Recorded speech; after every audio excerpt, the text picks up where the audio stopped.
Fidèles auditeurs, auditrices, chers frères et sœurs, bien-aimés de Dieu, bonjour et bienvenue à votre émission dominicale sur le chemin de la vie. En ce 29 septembre 2024, nous sommes alors le 26e dimanche de temps ordinaire année liturgique B. Si ton œil est pour toi une occasion de pécher, arrache-le. Mieux vaut pour toi entrer borgne dans le royaume de Dieu que d'être jeté avec tes deux yeux dans la géhenne où le feu ne s'éteint pas. Fidèles auditeurs, auditrices, chers frères et sœurs, bien-aimés de Dieu, voilà la position de notre Seigneur Jésus-Christ face au péché. Le Christ déteste le péché et non le pécheur. À cet effet, il donne la conduite à tenir pour avoir accès à la vie éternelle. Demandons donc la grâce de détester et d'éviter le péché en ce dimanche. Au menu ce dimanche, la lecture et la méditation de l'évangile de Jésus-Christ selon saint Marc au chapitre 9, versets 38 à 43, suivi verset 45, enfin 47 à 48.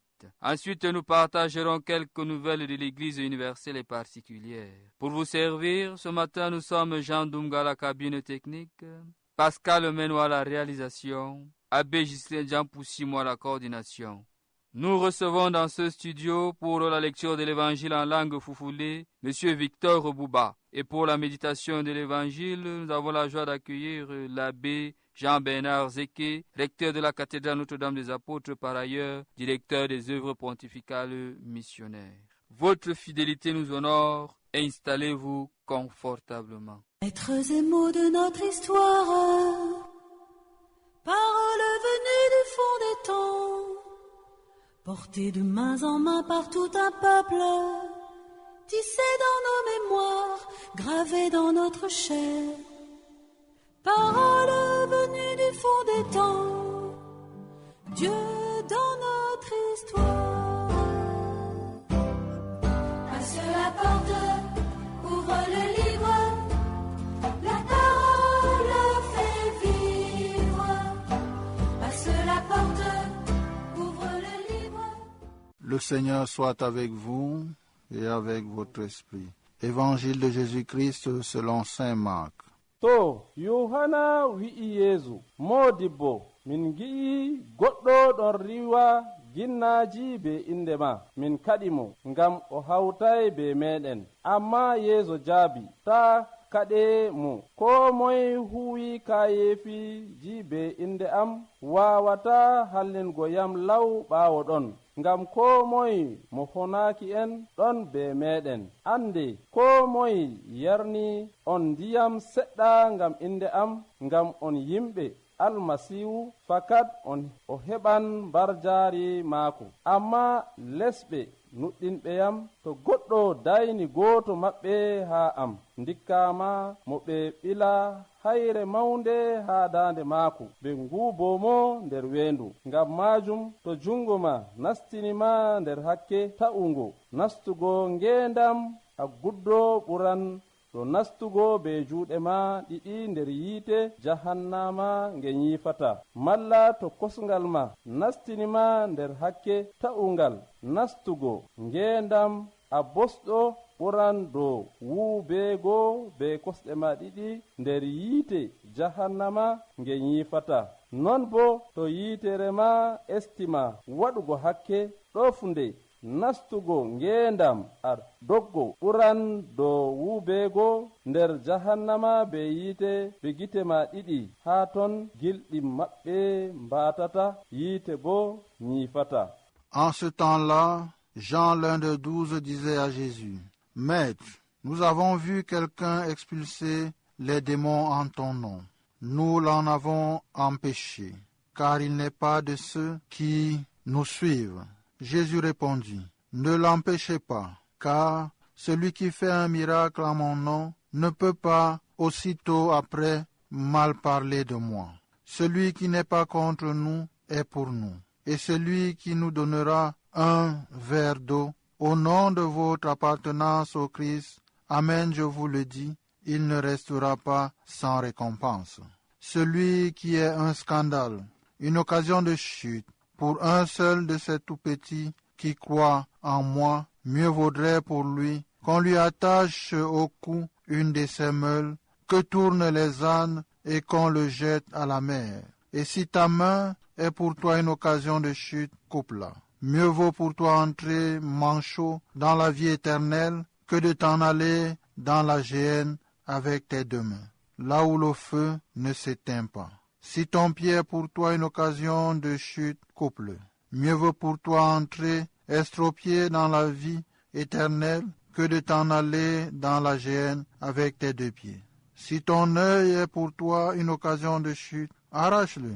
Mieux vaut pour toi entrer borgne dans le royaume de Dieu que de t'en aller dans la géhenne avec tes deux yeux, là où le ver ne meurt pas et où le feu ne s'éteint pas. Acclamons la parole du Seigneur. Louange à toi, Seigneur Jésus.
Bien-aimés du Seigneur, amis auditeurs et auditrices, bienvenue en ce 26e dimanche du temps ordinaire de l'année B.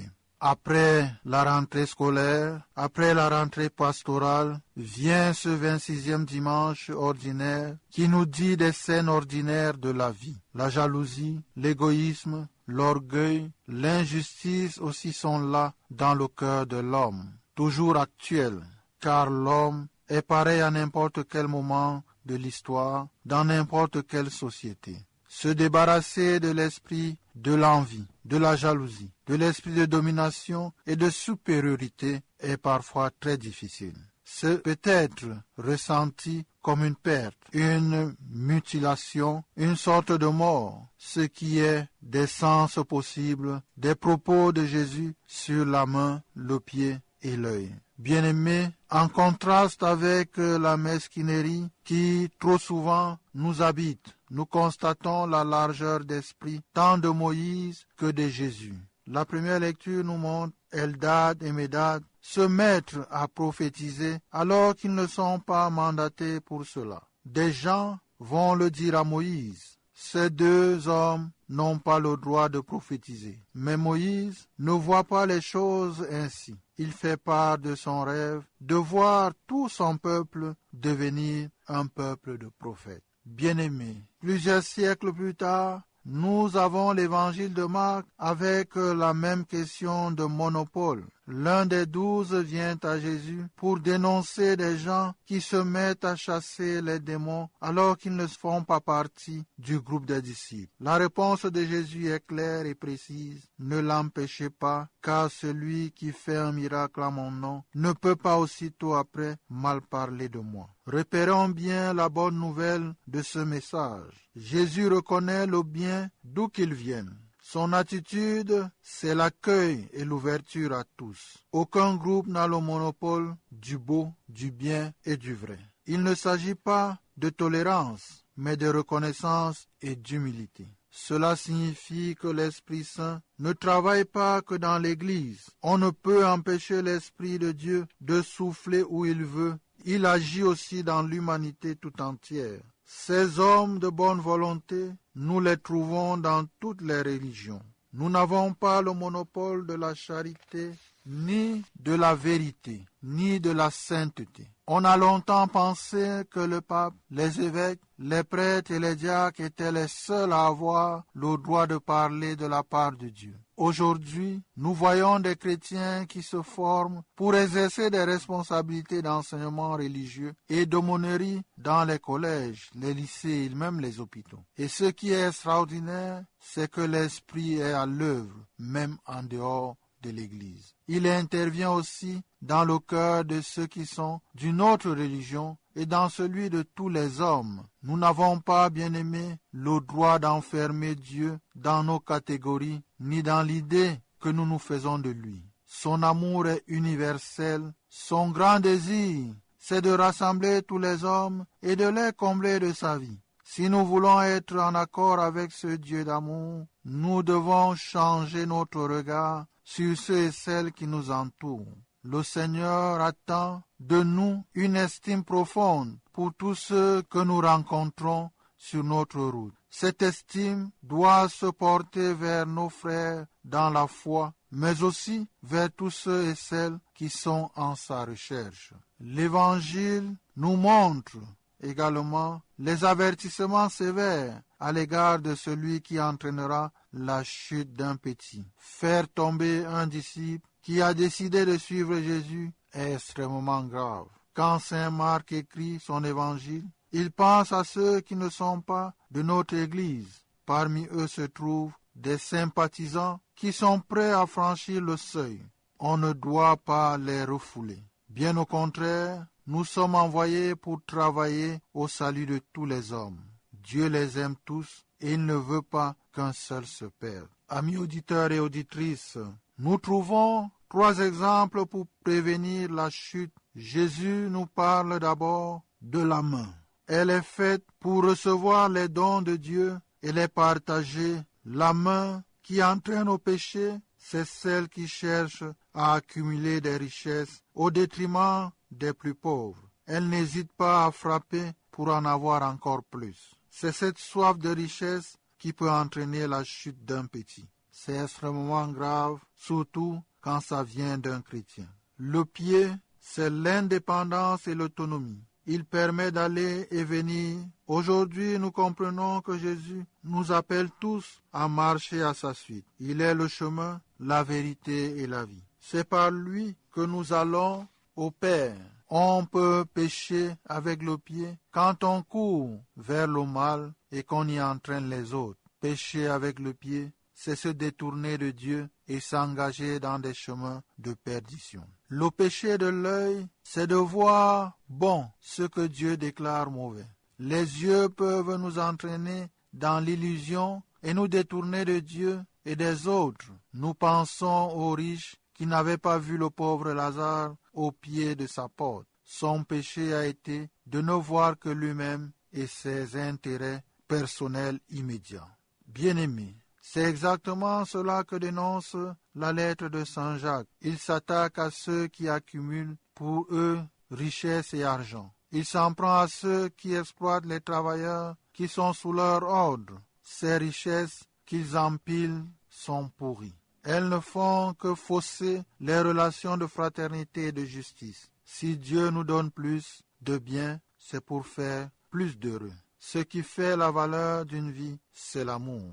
Jésus nous demande, bien-aimés, de couper et de trancher. Il ne s'agit pas d'une mutilation. Ce qui nous est demandé, c'est de rompre d'une manière catégorique avec ces habitudes qui nous entraînent au péché. Le Seigneur attend de nous un véritable retournement. Que notre main soit toujours tendue vers Dieu et vers les autres. Que nos pieds marchent à la suite de Jésus. Que nos yeux voient les autres avec le regard même de Dieu. Un regard plein d'amour et de tendresse. Amis auditeurs et auditrices, en ce jour, nous faisons nôtres les paroles de ce chant. Changez vos cœurs, croyez à la bonne nouvelle, changez de vie, croyez que Dieu vous aime. Cet appel au changement d'esprit est exprimé à travers la belle image du simple verre d'eau tendu à l'autre. Jésus enrichit l'hospitalité d'un élément nouveau. Recevoir l'autre comme on reçoit le Fils de Dieu,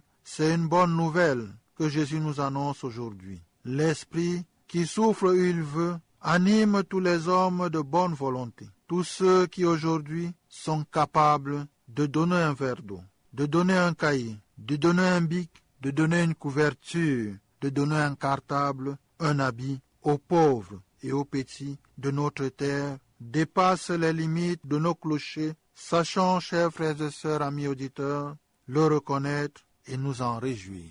Loué soit Jésus-Christ à jamais. Change ton regard sur les autres. Change ton regard et le monde changera. Change ton regard sur les autres. Change ton regard et le monde changera. Amis auditeurs et auditrices, chers frères et sœurs en Christ, si vous venez de vous joindre à nous, bienvenue à votre émission dominicale sur le chemin de la vie. En ce dimanche 29 septembre 2024, nous sommes alors le 26e dimanche de temps ordinaire, année liturgique B. Bonjour et merci à l'abbé Jean-Bernard Zeke pour le partage de l'Évangile. Les nouvelles de l'Église.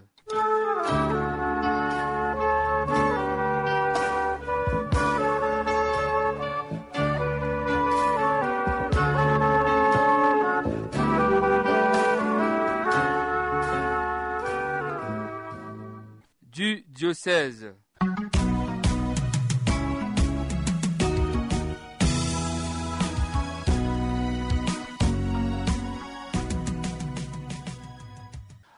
Le coordonnateur diocésain du programme Caritas, à tous les curés et membres du conseil général de la Caritas Ngaoundéré. Objet: invitation au conseil général de la Caritas. Chers pères, religieux, religieuses et membres du conseil général, c'est avec une grande joie et un esprit de fraternité que nous vous convions au conseil général de la Caritas qui se tiendra du 1er au 3 novembre 2024 à la paroisse Christ-Roi de Meganga. Cet événement est une occasion précieuse de redynamiser notre engagement au service des plus vulnérables et d'unir nos forces pour incarner l'amour chrétien dans nos actions quotidiennes. Le thème choisi pour cette année nous rappelle que chacun de nous, en tant que baptisé, est un membre actif de la Caritas, appelé à suivre l'exemple inspirant de la pauvre veuve que Jésus nous propose. Je vous le dis en vérité, cette pauvre veuve a mis plus que tous les autres. Elle a mis de son nécessaire tout ce qu'elle avait pour vivre. Luc chapitre 21, le verset 3 à 4b. Son acte de don généreux et désintéressé est un modèle pour nous tous, nous incitant à réfléchir sur notre propre capacité à donner et à servir. Pour cette rencontre, nous attendons 3 membres par comité paroissial de Caritas, à contribution de 30 000 francs CFA par paroisse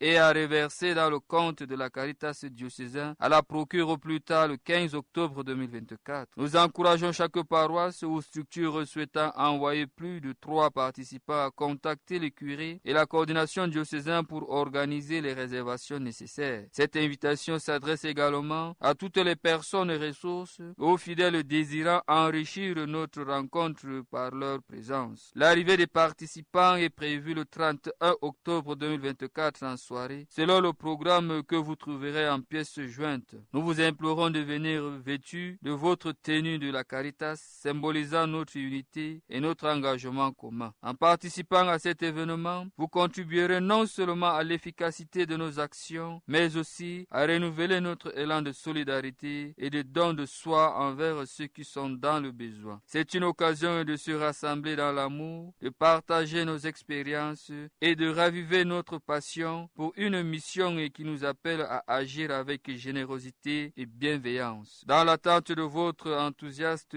participation, nous vous prions d'agréer, chers pères, religieux, religieuses et membres du Conseil général, l'assurance de notre fraternité et nos salutations cordiales en Jésus-Christ, amour et vérité. Signé le coordonnateur diocésain, Abbé Alain Youssoufa.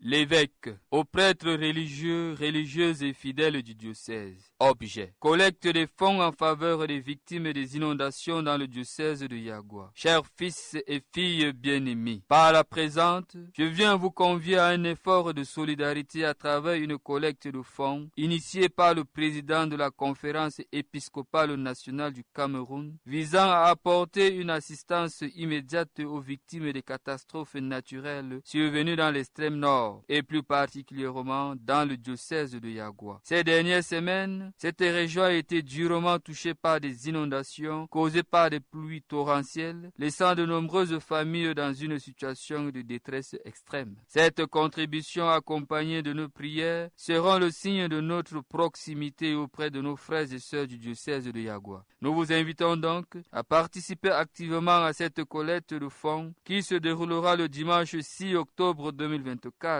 En communion avec les autres diocèses du Cameroun, nous pourrons apporter un soutien significatif à ceux qui souffrent et leur offrir l'espoir d'un avenir meilleur. Je compte sur votre grande capacité de mobilisation et votre dévouement pour témoigner notre amour à ces populations qui attendent impatiemment les gestes qui sauvent. Que notre engagement collectif soit une source de réconfort et de soutien pour les victimes de ces inondations. Recevez ma bénédiction paternelle. Signé Emmanuel Abo, évêque de Ngaoundéré. Au curé, administrateur paroissial, membre du conseil paroissial. Objet, formulaire pour le budget paroissial 2025. Révérend Père, Mesdames et Messieurs, la coordination diocésaine de la performance, de l'innovation et de la qualité a le plaisir de vous présenter le nouveau formulaire du budget paroissial pour l'exercice 2025.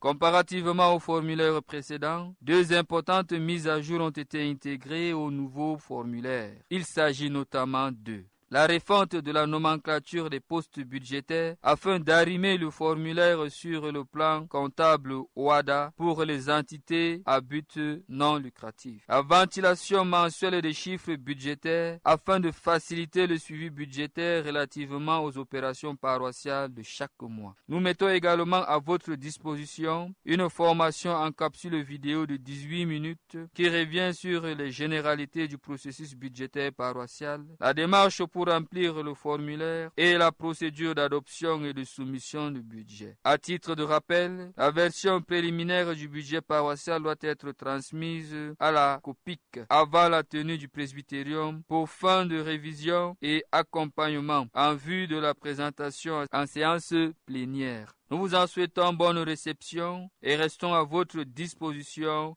pour tout besoin d'accompagnement spécifique. Veuillez agréer nos salutations distinguées et croire à l'assurance de notre collaboration fraternelle en union de prière avec Notre-Dame des Apôtres. Le coordonnateur, Abbé Thomas Rinchou. Congrès de famille dans la zone pastorale de la Vina. Nous rappelons qu'il y aura tout à l'heure à 6 heures la messe de clôture à la cathédrale Notre-Dame des Apôtres de Ngaoundéré. Signé Tahabono Adolphe, prêtre de Jésus-Christ, coordonnateur diocésain de l'apostolat de famille.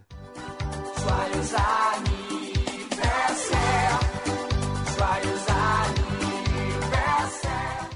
Nous prions avec les communautés paroissiales de Bagno et de Beka-Osiré qui célèbrent leur fête patronale aujourd'hui même, 29 septembre 2024. Le 1er octobre, en la mémoire de Sainte Thérèse de l'Enfant Jésus, nous nous unirons aux communautés de foyer de charité de Nyambaka et du collège polyvalent bilingue Yves Plimé qui célèbrent leur fête patronale. À l'occasion de la journée mondiale des enseignants le 5 octobre prochain, nous prierons pour les enseignants afin que le Seigneur les inonde de son esprit de sagesse et d'intelligence. En ce même jour, nous prierons également avec les sœurs de Notre-Dame de la Miséricorde qui célèbrent leur fête patronale.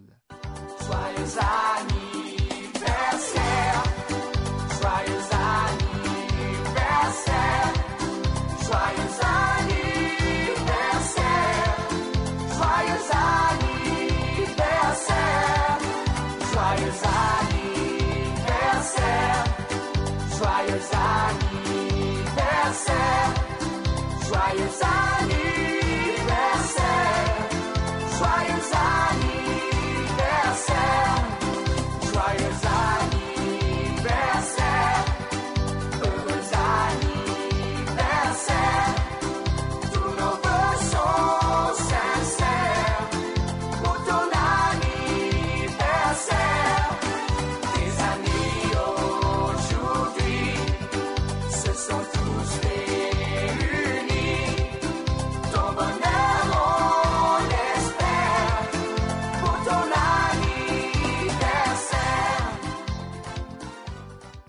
Puisse le Saint-Esprit nous donner la grâce d'accepter l'invitation imprévue de Dieu et de nous préparer dignement à entrer dans son séjour. Amis auditeurs et auditrices, c'est avec cette prière que prend fin votre émission dominicale sur le chemin de la vie en ce dimanche 29 septembre 2024, 26e dimanche de temps ordinaire année liturgique B. Pour vous servir ce matin, nous étions Jean Dunga à la cabine technique, Pascal Menoir à la réalisation, Abbé Gisèle Djampoussimo à la coordination. Comme invité du jour d'abord pour la lecture de l'évangile en langue, Monsieur Victor Bouba, et pour la méditation de la parole de Dieu, Abbé Jean-Bernard Zeki, recteur de la cathédrale Notre-Dame des Apôtres, par ailleurs, directeur des œuvres pontificales missionnaires. À la présentation, j'étais Temene Sakava Isaac.